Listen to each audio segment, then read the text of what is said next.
Good evening. Welcome to Hope in the Light of Suicide. I'm Tammy White. I'm the founder of the Bobby White Foundation, and I'm here along with... Good afternoon. I'm your co-host. I'm Bonnie Snyder. So, I know this show's going to start off kind of a little different than before, only because it's been a rough week for a lot of people. And it's, I think it may have affected a lot of people like it's affected me. So, I don't know. Should we go ahead and let's go ahead and thank our. We got to thank Rob and John because again, we wouldn't be here if it wasn't for Rob, John, Dylan, Cage, and be able to even talk about what we're going to talk about today, and hopefully help some people through.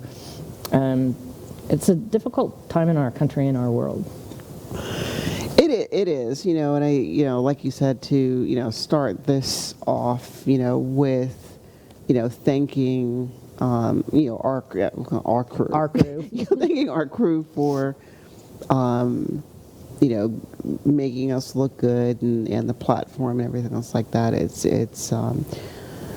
It's important for us, and it means a lot for us, to be able to have this platform. Additionally, thanking, those individuals that, make it a point to, what's the word I'm trying to say? My brain is like all over the place today too. I'm with you. I think people who are, people who are, who tune in to us, on a weekly basis, still like extra excited, that our Facebook page is like blown up, and it's got even a whole lot more likes. Like the continued support is is heartfelt and appreciated. We also do the reminders, how you can continue to support, with our kindness page, and the different amounts that you can you could submit or give.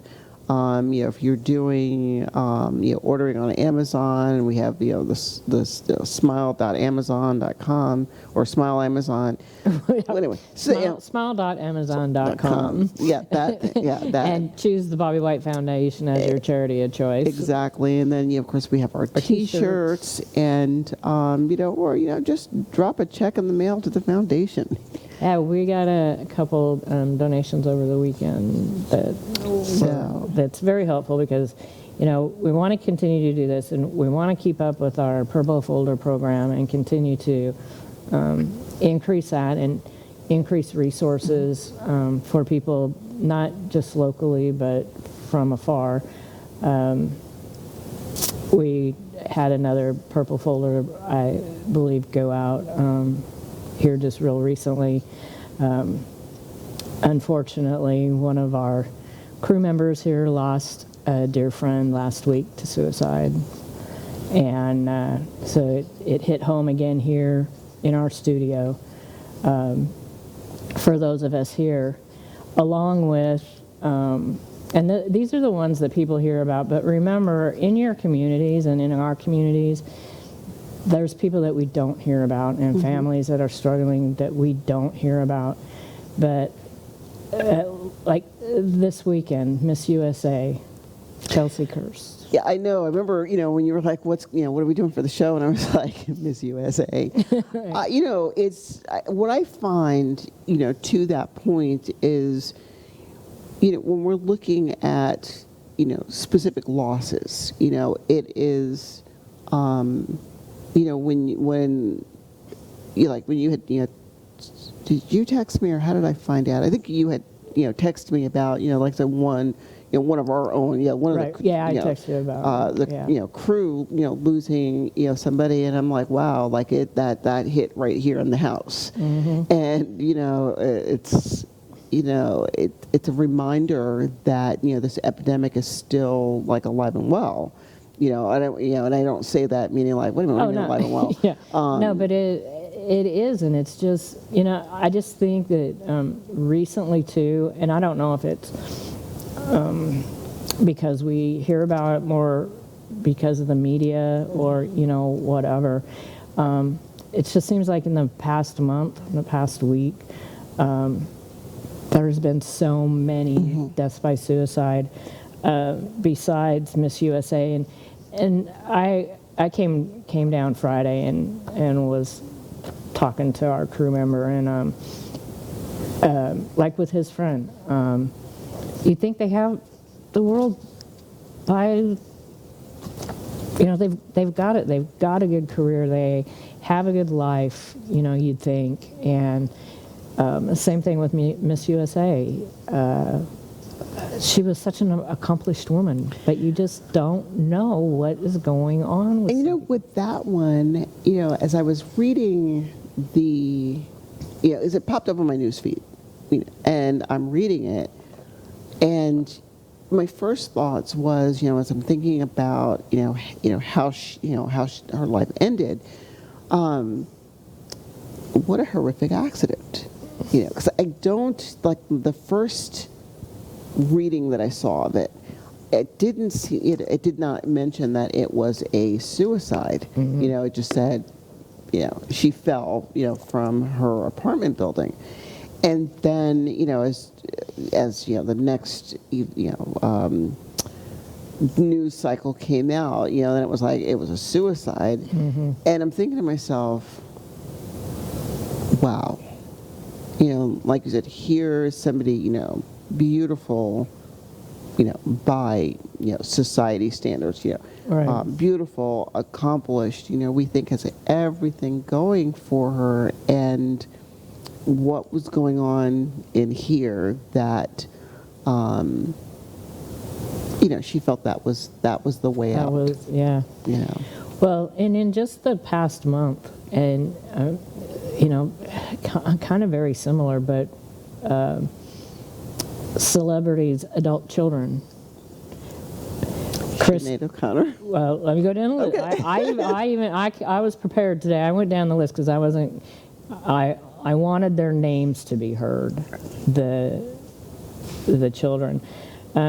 Chris Daltrey, the musician, famous from American Idol. I think his daughter Hannah was the most recent one.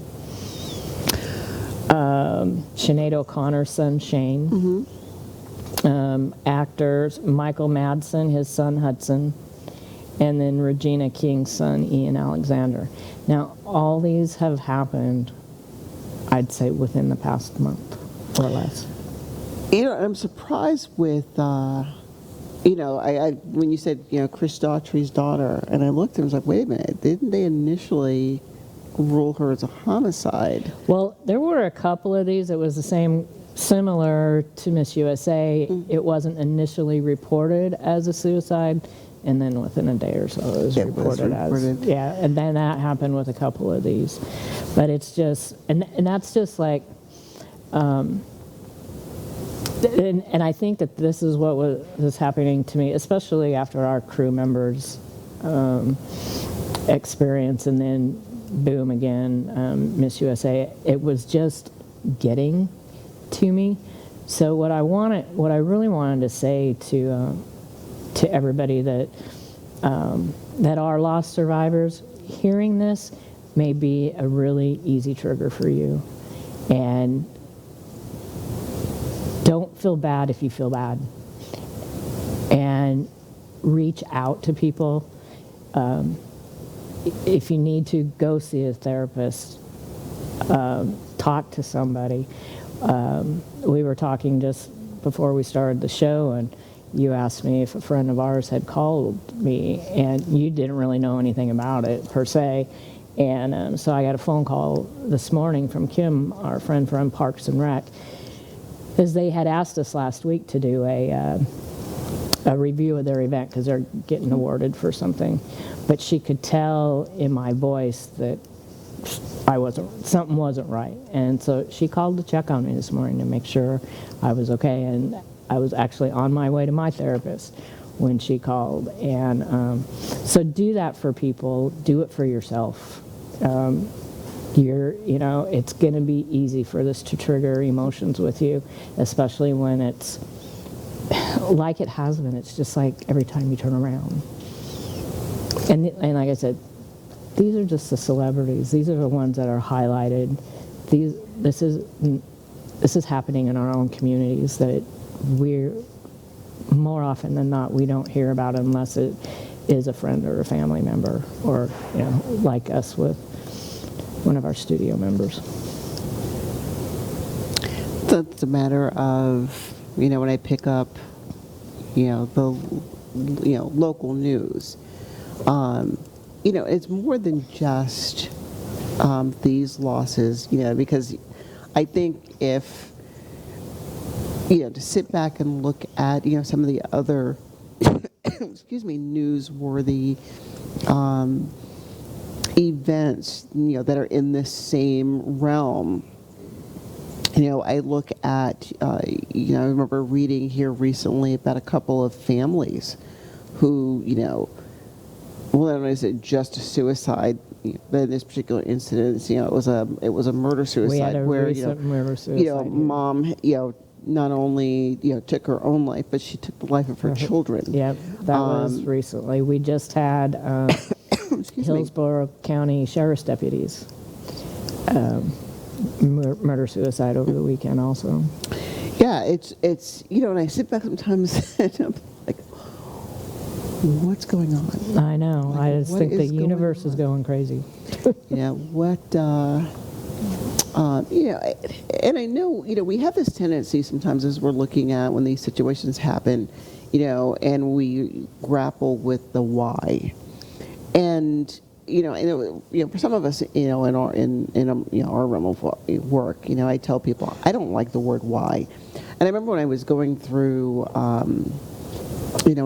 my degree program, one of the things that they taught us is you never ask the person why, because that word tends to attach to it some level of blame. Why did you do that? Why did they do this? And the word why can be stigmatizing. At the same time, however, I feel that there are times that is the only word that fits. It's that go-to word. So I kind of have a, for lack of a better, put a love-hate relationship with the why. Well, and it's the word that more often than not you're not going to get an answer to. Yeah, it is. I would put why sometimes in these situations. Well, I put why, in these situations in that same basket with the word if. Right. If I would have done this, if this situation would have happened, if, and it's like, okay, if and why, the two, I know they say if is the biggest word in the English language, to me, followed by the word why. So this, why did this happen, or would this have happened if this didn't, and because it did, why? And I know as I sit back and I look, some people, say it's COVID fatigue. It is, just the overall, climate of, people are being ugly to one another. We've gotten away from a society in which we cared about one another as a people, to now it is, we've gone back to that us versus them. And because it's an us versus them, if I'm struggling with something, it's like, I don't know anybody to go to. The belief system, and I hear this, oftentimes when, I'm, again, going back to, my other life, my life outside of the studio, right. I don't have anybody to talk to. Well, yes, you do. Well, no, I don't. And even when you're like, well, how about this, and you provide options, it becomes an issue of nobody's listening, nobody cares, no one understands. Are they really hearing? It's like, they're listening, but they don't hear me. Right. And we usually do this at the end of the show, but Rob, if you could put up those lifeline numbers for us now, and I'm going to add some stuff and some other specific contacts but by the time, well, when this airs, we'll have it up on the website and the Facebook page. But yeah, reach out. And also, I just found out today too, NAMI Pinellas has started. Just this last month was the first meeting. They're starting a monthly meeting for suicide loss survivors, and it's in Dunedin at the Dunedin Community Center. And there's the link that you can go in, and we'll have this on the Facebook page. I have a QR code here. I just got it like a couple hours before the show, so I didn't have time to get all the information to Rob. But it's going to be every third Wednesday of the month, which it began on the 19th. So going forward, and they have the monthly dates up there on that site. You know, in addition to that one, I think, yeah, well, I know it's okay for me to, point out that, there are several groups like this that are being formed for loss survivors. PASCO ASAP, the Alliance for Substance Addiction Prevention. I said it. I did. They have, like NAMI, have put together or are putting together a loss survivors group as well. And I should know this. It is every Thursday. It's, and I want to say theirs is virtual as well.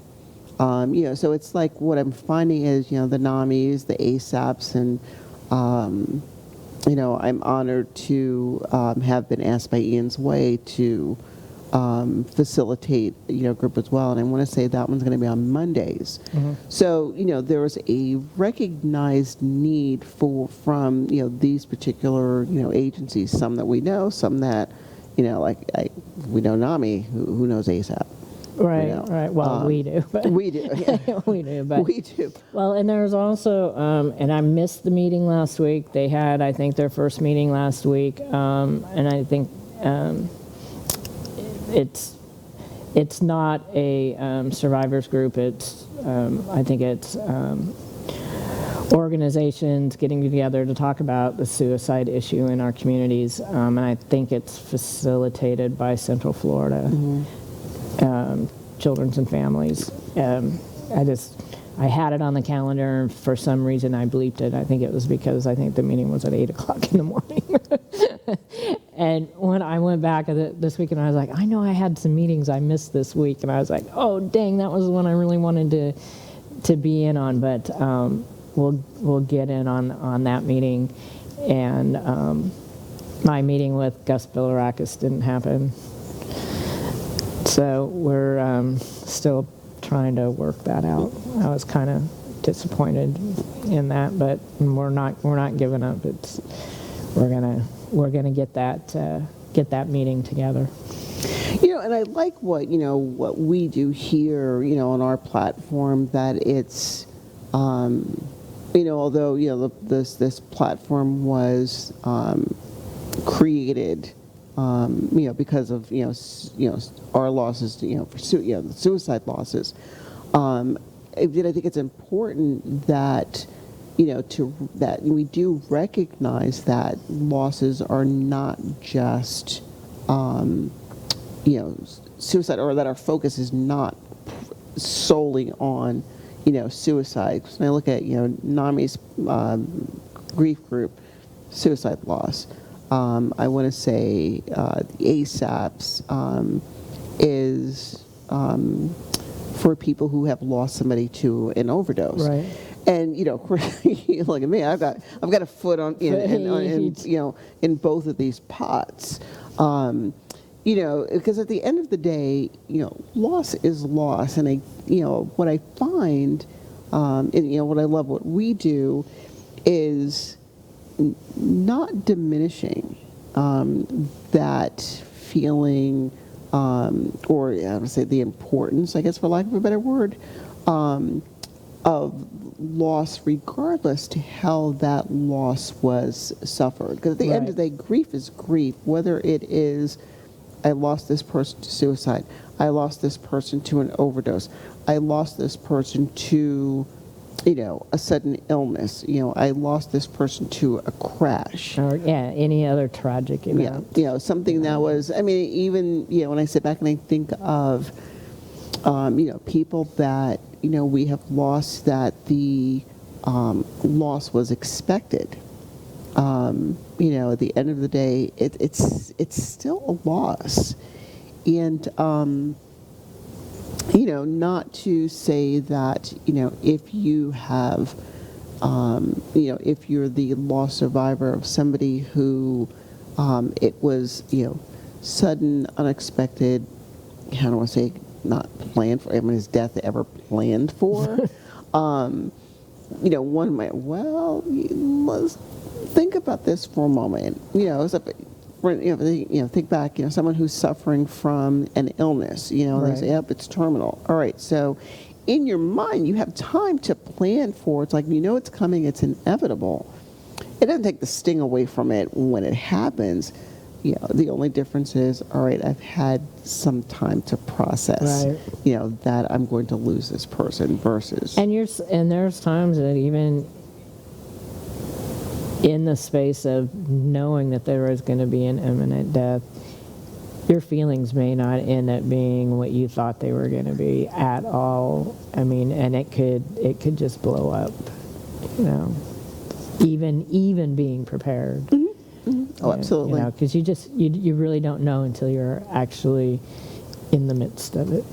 Yeah, because then, as we're talking about, processing through that, becomes an issue of, back to that word why. Why did my loved one have to, be afflicted with that illness? Why did my family have to, or whether it's, family or friends, but again, it's that huge, why is this happening? And, we tell people it's the circle of life. It's everybody that was born is eventually going to, to leave us. It's not something that you can get away, it's one thing from. That you're not ever going to get away from. It's, So, please understand if you're having a hard time or somebody else is having a hard time, just reach out and be gentle and kind to each other and to yourself in particular. Because you can, sometimes, even if I feel, I'm not doing all that well, then I'll get hard on myself, why are you doing this? You should be out doing this or doing that, and you just don't feel like it. Right. So just don't be too hard on yourself, but get help someone else. We're pointing out, these groups exist. The helplines are there, and I think what I find sometimes too when people are looking at, when I tell somebody, oh, there's a support group that's that's been formulated, and what do you think about joining? I don't want to be in a therapy group. And it's like, okay, it may have its therapeutic feel to it, or properties, I guess. It's not necessarily always therapeutic, because I find some people go to groups and just being in the room with people who have similar experiences is like, I'm not in this by myself. I'm not alone. Sometimes you'll be in a group and I never thought of it that way. Or, I had somebody look at me one time and I thought I was the only crazy one. And, first I was like, oh, you're not crazy. But then, that verbiage of, I thought I was the only crazy one, in a sense became a joke, in a sense like, well, I'm not crazy by myself. Yeah, really. And, we're like, all right, let's not call yourself crazy. However, I understand the spirit in which it's being said. Right. So basically it's like, I'm crazy, but that's normal. Or it's normal to be crazy. And, yeah, like again, I think of my own, my own personal journey and whatnot. It's sometimes just hearing somebody else verbalize either what I can't say myself, or it's talking to a school administrator today, for example. We're talking about a situation with a student, and this administrator said something, and when it was all over, I just remember saying to him, "What you just said." I agree with you 100%. I don't know if I could say it like you said, but you just pulled the words right out of, we both were equally, frustrated over, the situation that was going on. But I was like, what you just said. And I just, like I said, what you just said. I'm not even going to try and say what I heard you say was. Just what you said. And sometimes it's like that when we're dealing with things like that. It's like, what I'm going to, if I could just borrow what you just said, and say, hey, that goes double for me. Right.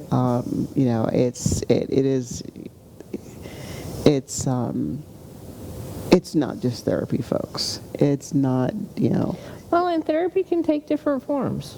I mean, you're preaching to the choir. You know this, right? Yes, I do know that. Yes, ma'am, I do. But, I mean, seriously, it can be, going to groups. It could be working out in your yard, it could be cleaning house or doing laundry. I don't know how, but it can be. For some people, that, doing things that seem so, like, far removed from what you're dealing with, I look at, when you say, laundry, for example, when I'm in a bad mood, people are like, wait a minute, you like doing laundry? Yes, I very much enjoy doing laundry. I have a dishwasher, but I wash dishes by hand. And people are like, I do half and half. Oh, no. There's no half and half in my house. I wash, every once in a while I was like, let me kick the dishwasher on just to make sure it still works. Yeah, you don't want that seal to go bad. Is that? But no, but seriously, I wash dishes by hand, and because I enjoy it, and I like doing laundry. And if I look at those two chores around the house that most people hate, at the end of the day, or at the end of the day, when it's all said and done, I sit back and I look at this the sense of accomplishment. Right. The basket is empty. The hamper, is done. And if you remember last week, it's like our little trophies. Exactly. And I was like, it makes me think of when we, going through this book where, she talked about, here are some things that you can do that are, accomplishments, and we don't look at, things like laundry or the dishes as therapeutic, and, to your point, sometimes therapy does not, I'm sorry, folks, therapy is not just lying on a couch talking to a professional. Sometimes that therapy is the things that we really don't think about. And if you're into art, do art. I crochet a lot in the evenings watching TV with my cats. I've started quilting. I saw that. I think that is so My cool. God. I love to sew, and I've never, I've had friends who, are experienced quilters. One dear friend of mine in Kansas, her name is Margene. I just remember her telling me one time, I have something for you. Can I have your address? Like, of course. And she quilted it's an orange lap quilt. We call it a lap quilt. Mm-hmm. And for me, the symbolism of the orange, orange is renal cancer, and so she quilted it for me for the renal bout that I went through. And I'm looking at this, I'm like, oh my God, this is so integral, and I didn't know how to do it. And Greg's mom, she's a quilter. I mean, when I went to visit, I'm looking at the pieces that she has around her house. I'm like, oh my gosh, this woman is, she's a gifted quilter. Quilting can be just like this huge art form. One of my grandma's doctors years ago out in Oregon, she was a quilter, like the art side of quilting, and she had these quilts hanging in her office that were, oh my gosh, I was like, I never knew quilting could be so cool. Yes, and what I'm finding is as I pick up this new hobby, I just thought, oh, okay, this is going to be interesting. I've become obsessed with it to a degree, and I find myself, like a couple hours later, get off the sewing machine. You have other work you have to do. But it is so relaxing. Like I, posted to her this morning. This is what I finished thus far. I'll, obviously, she'll see it when it's done. And she's working on a complicated piece right now. She's like, I don't know what direction it's going. But as where it comes, like, you go ahead with that. But again, picking up a new hobby, with, Kira, and I forget who did it for her, but someone had asked her for 9 of Aiden's T-shirts. And, so she picked out, 9 T-shirts, sent it to this friend. The friend put it together, and it came back to her as this quilt. Yeah. My girlfriend, as I was posted about, that I had taken up quilting. She was saying the same thing, that someone had told her to do a quilt for her grandchildren. She just recently lost her husband, to take his shirts and do a quilt for the grandchildren. And what I like about the things like art, think of when we did the painting with a twist, painting with a purpose, painting with a twist. Right. The fact that these art pieces, quilting or whatever, that not only is it cathartic in a way that it gives us something to focus on, I love it that it's a way to not only express, get out and express what we're feeling inside, but to also memorialize the person that we lost. I've got all 3 of my my dragonflies. All 3 of them are hanging in my living room. I have a tub of Bobby's T-shirts, and I was gonna make the quilt myself. And I've talked to my aunt a couple times. I think she wants me to go ahead and send them out to her, because I told her, I said, I says, as much as I want to do it myself, I don't know that I can do it. Yeah, I just don't. And maybe someday I will get there, but in the meantime, they just sit in this tub. I can't bring myself to, someone said I should do it with Pat's T-shirts. I can't bring myself to cut up his T-shirts. Like, that's not happening. Yeah, see, I think if I can allow someone else to do it for me, and for it to come back as a finished quilt, but me too, I don't think I can actually physically do it. Oh, no, myself. I can't even, I can't, it's just the thought of even sending them to somebody else and have somebody else doing it. It's like, no, you're not cutting them. It's, someone told me, take his clothes are still hanging in a closet, and it's like, I know, people look at it and it's like, or is there something wrong with you? Well, I mean, for me, it's like, well, nobody uses that bedroom, so it's like the stuff in the closet isn't bothering me, But you have your grandson. He has his own bedroom. Well, no, what I mean is those clothes.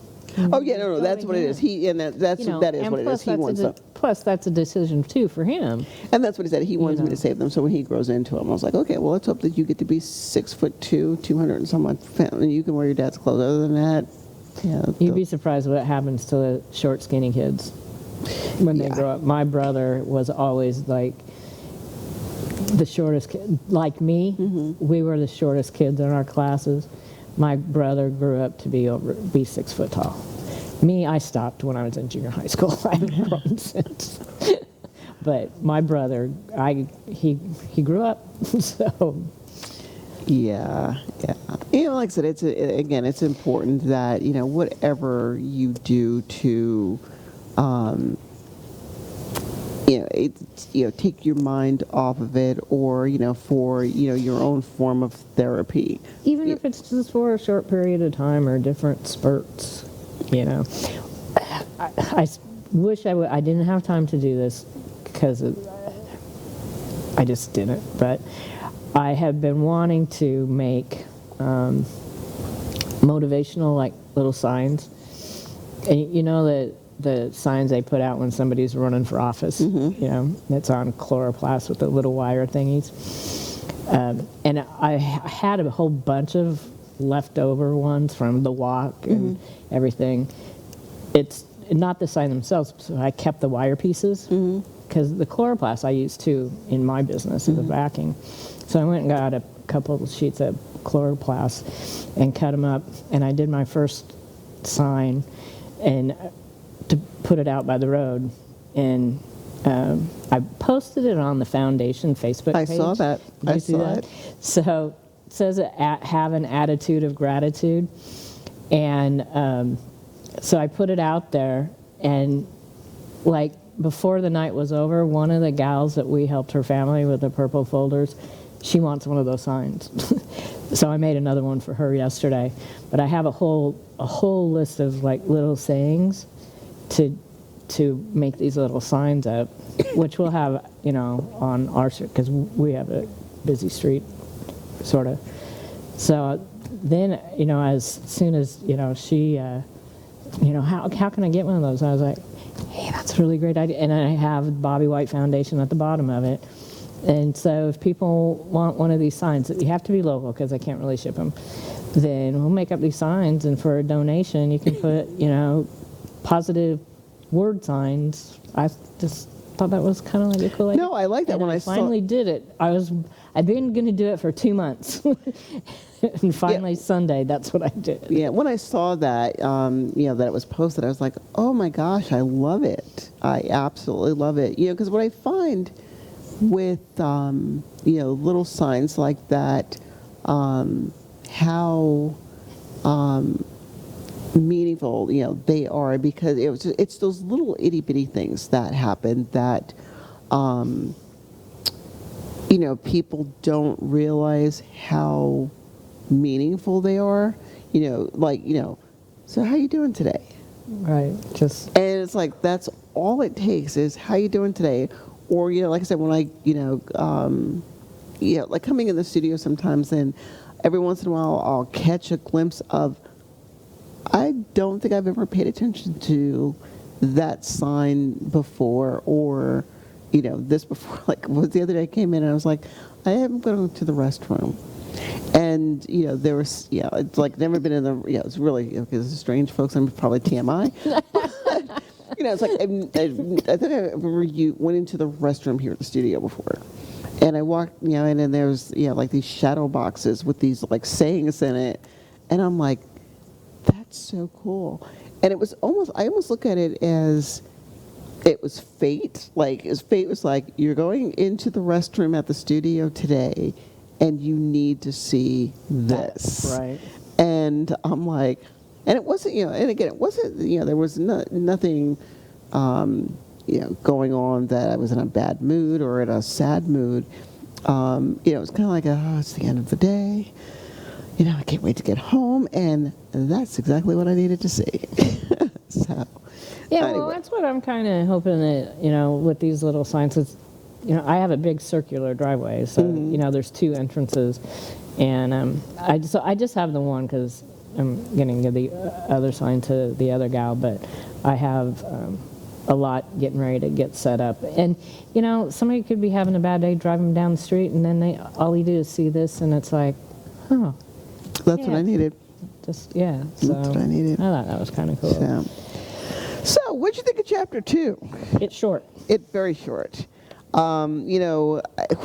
I liked about this, I chuckled when how she starts off this chapter, that no one gets excited about grief. It's not an experience you take on willingly. You're here and you don't want to be.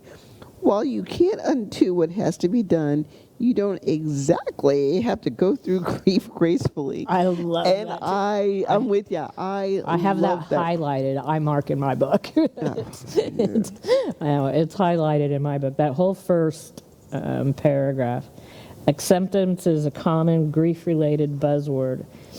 It's the alleged magic end goal of grief work. In the space of this chapter, however, you don't have to accept anything.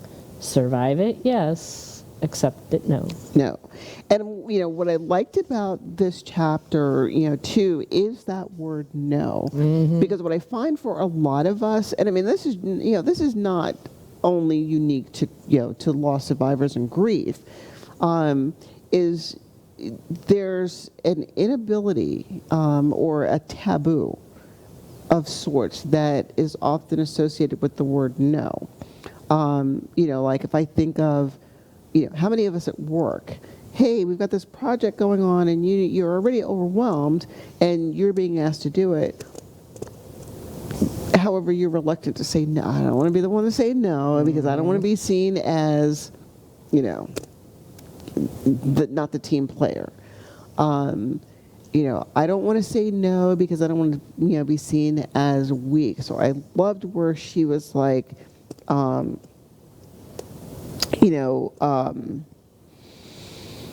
it's okay to say no. It's okay to set limits for yourself. It's okay to have boundaries. And, I know for some people, setting up those boundaries and maintaining them is difficult sometimes. Well, yeah, and and I think especially when it comes to work. To me, this happened to me just recently, and it was work related. It was a busy week, and I had a client. I mean, my customers are just the best people, and she was going out of town for 3 months, and I tried to get a hold of her to pick her pieces up, and I called her once, and I woke her up. She her work, she's on call all the time, and so it's real. Her schedule is really hard, and so I felt really bad. And she was like half awake, and I'm like, look, just call me back when you're awake or you can talk. So she did, and I think it was like the next evening, but I already had something planned, and she was leaving the next day, and she wanted to know if she could come over and pick up her pieces, and I said, I'm sorry, we already have other things, going on, but I said, if you want, to come tomorrow. She goes, well, we're leaving in the morning. I'm like, oh. And she says, well, that's okay. I said, you can pick them up when you return. That they're going to be safe. But to just say that it's just something we can't just deal with this tonight. It felt good for me, but still being able to explain to her, everything's going to be okay. Your work is safe. We'll have it ready. If her brother wants to come pick it up, sooner, he's more than welcome to do that. But, everything is going to be safe, but I just can't do that right now. And what I find sometimes, I'm not picking on you, not at all. So, don't take don't take that way. It's sometimes I find too, like when we, set that firm boundary, or we think that firm boundary, and we say no, that oftentimes there's guilt that follows no, and we find that we have to explain or justify the no. And instead of, I said no, and that's it. I'm sorry. I don't even want to say I'm sorry. Even saying I'm sorry, no. Yeah, because that's doing the same thing. And it's like, she has, when she has in here where she's like, it's two little letters, an N and an O, and it's very, very powerful. But again, grappling with the ability to say no, and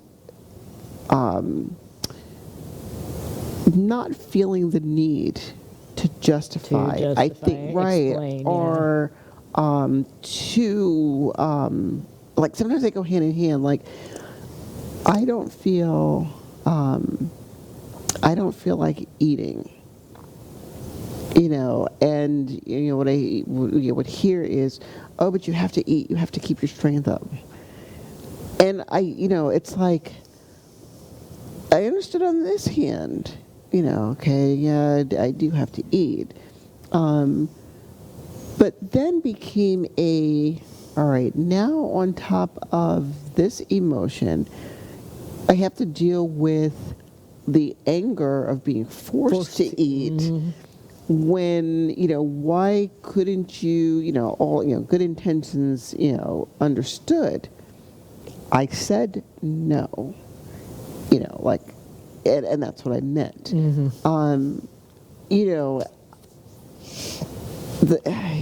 I love the I shouldn't say I love.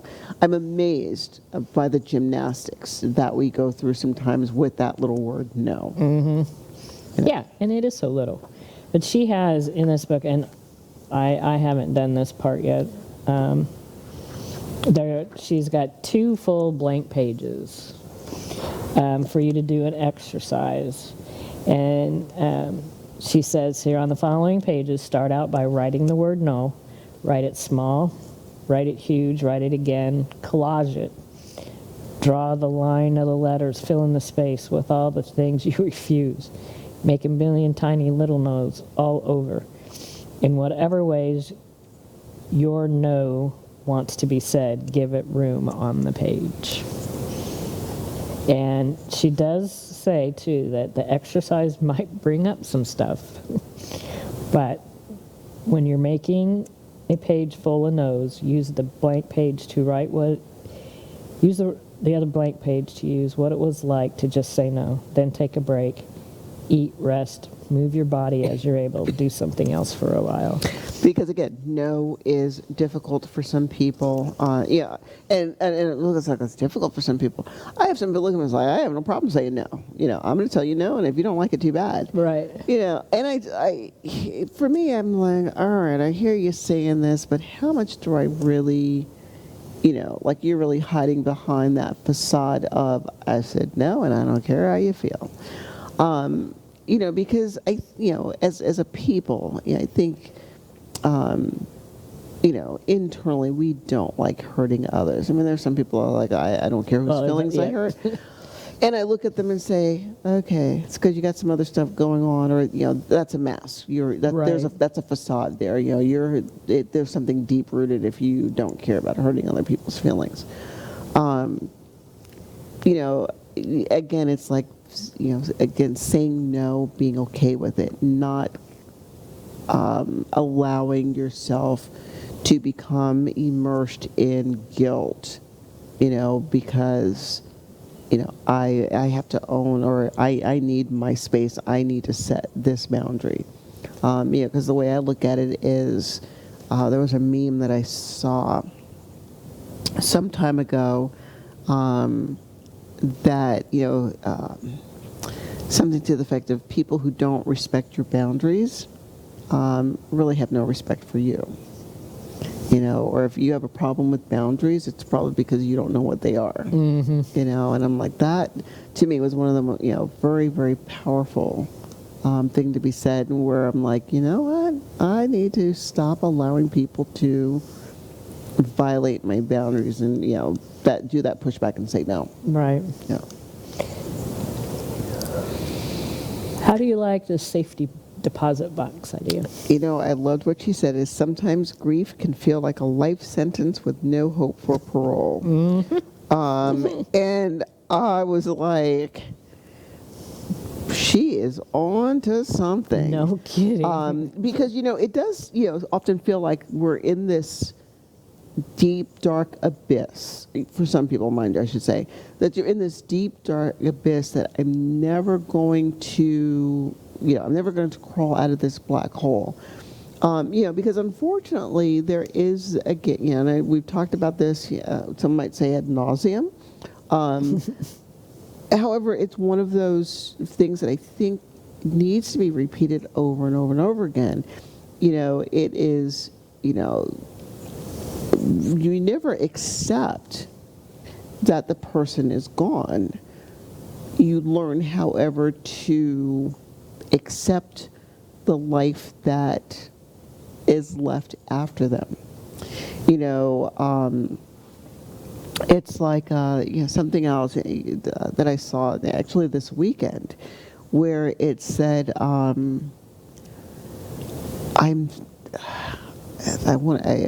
I'm going to mess the quote up, but it had something to do with, I'm saddened by the fact that you left this life. Basically, I'm sad that you're gone. I'm even more sad because of the life that you didn't get to live. Mm-hmm. And I'll find it this week, and I think I've seen something like that, similar.